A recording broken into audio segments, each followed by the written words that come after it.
Halo.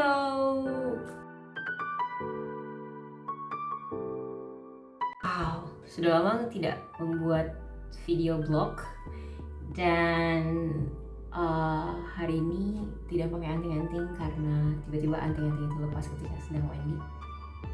Nah, ketika sedang handukkan lalu tiba-tiba anting-anting itu lepas. Anyway, ya hai, apa kabar semuanya? Gue Kakak, balik lagi di video blog. Kali ini tidak ada materi bahasa Indonesia yang akan gue bagikan di sini. Tetapi gue akan sedikit bercerita tentang pengalaman yang baru saja terjadi kemarin. Seperti yang mungkin sudah diketahui oleh beberapa orang yang menonton di sini bahwa gue anak tunggal. Dan beberapa saat lalu ada video tentang anak tunggal yang gue buat juga, ya terkait anggapan-anggapan yang gue setujui atau tidak. Mungkin ada beberapa anak tunggal yang saat ini sedang menonton dan bisa relate sama gue kaitan topik yang akan gue bawakan saat ini. Jadi kemarin entah kenapa mama dan bapak sakit pada saat yang hampir bersamaan. Kondisi badan mereka tidak baik pada saat itu. Pada pagi hari kami sarapan bersama, baik-baik saja, kami melakukan aktivitas bersama. Lalu setelah sekitar mungkin jam 12 kami mampir ke sebuah tempat. Nah, di situ mama mulai merasa tidak enak badan, merasa mulai perutnya tuh kalau mereka bilangnya sentrup-sentrup gitu ya, jadi nggak enak gitu, mual. Dan tidak lama kemudian apa yang sudah dikonsumsi oleh mama pada pagi harinya keluar semua. Nah, ya sudah, beberapa hal dilakukan. Kebetulan pada saat itu gue ketemu sepupu gue dan sepupu ipar, dan mereka membantu mama untuk memulihkan kesehatannya. Nah, bapak itu orangnya solider gitu ya.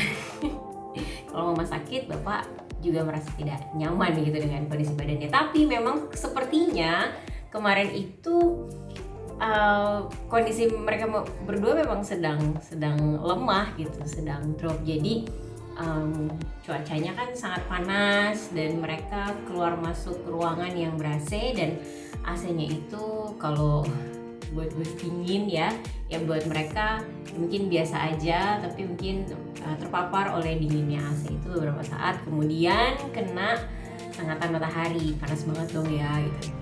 Nah, mungkin juga itu mereka dehidrasi. Ya udah gitu. Setelah mama diambil tindakan oleh sepupu dan sepupu ipar gue, aka dipijat gitu ya. Akhirnya kami beranjak untuk makan siang. Cuma agak telat sih. Bapak juga butuh mengeluarkan apa yang sudah dikonsumsinya pagi itu gitu. Jadi itu sedang dalam perjalanan. Gue nyetir pada saat itu dan gue coba berusaha yang gue bisa lah untuk menekan bagian punggungnya. Dan ya udah gitu. Dalam hati gue satu-satu nih pada saat yang hampir bersamaan. Dan ini sebenarnya kejadian yang kedua kalinya sih, mereka dalam kondisi kesehatan yang tidak sempurna pada hari yang sama. Jadi dulu yang pertama kali juga seperti itu, mereka butuh tiduran selama mungkin hampir 1 hari. Jadi ya dan gue perlu cukuplah untuk mondar-mandir dari dapur ke kamar mereka dan menyiapkan segala sesuatunya. Dan kemarin terjadi lagi, akhirnya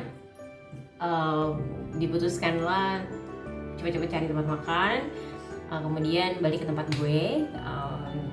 Ya udah, akhirnya gue memijit mereka bergantian gitu ya, digosok, dibalurin dengan minyak kayu putih.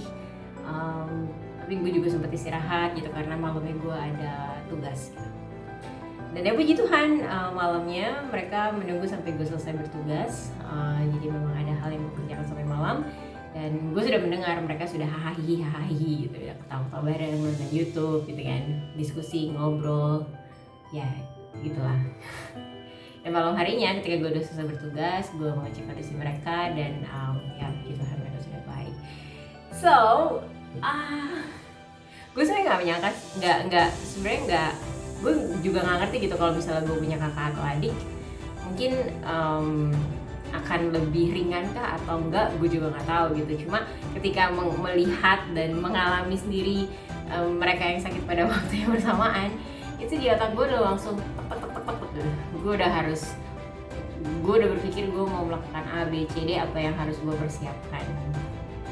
Ya jadinya memang berat, tapi di satu sisi melatih juga gitu, kepekaan, melatih berpikir cepat.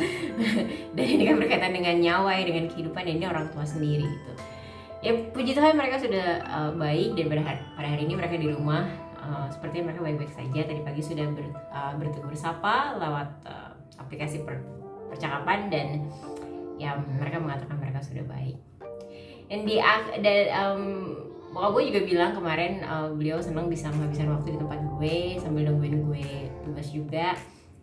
Ya maksudnya beliau menikmati situasi di sini gitu, dan mama pun juga terlihat menikmati tontonannya dan apa yang bisa dikerjakan di sini, karena mungkin dia tahu gue nggak terlalu rapi ya ngurus rumah tangga bahkan untuk diri gue sendiri.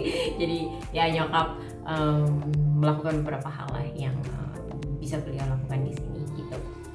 Dan gue melihat hati yang riang itu menjadi obat untuk mereka juga gitu. Jadi proses pemulihan mereka mungkin bukan dari obatnya gitu, mungkin bukan dari hasil pijitan guanya tapi dari ya kebersamaan itu gitu, dari ini kepedulian yang diberikan satu dengan lainnya, kata-kata baik, kata-kata positif yang menyemangati mereka juga untuk pulih gitu, untuk cepat sembuh. Itu juga, itu merupakan obat yang jarang sih menurut gue. Oke, jadi buat anak tunggal yang di sana fighting gitu, nggak berat, tapi ini menantang, dan tentu saja ini menjadi sebuah proses naik kelas ya kalau gue pikir. Oke, buat anak tunggal di sana, lo nggak sendirian kok, kita bisa saling menguatkan. Oke, sekian video kali ini, terima kasih sudah menonton, sampai jumpa di video selanjutnya, bye.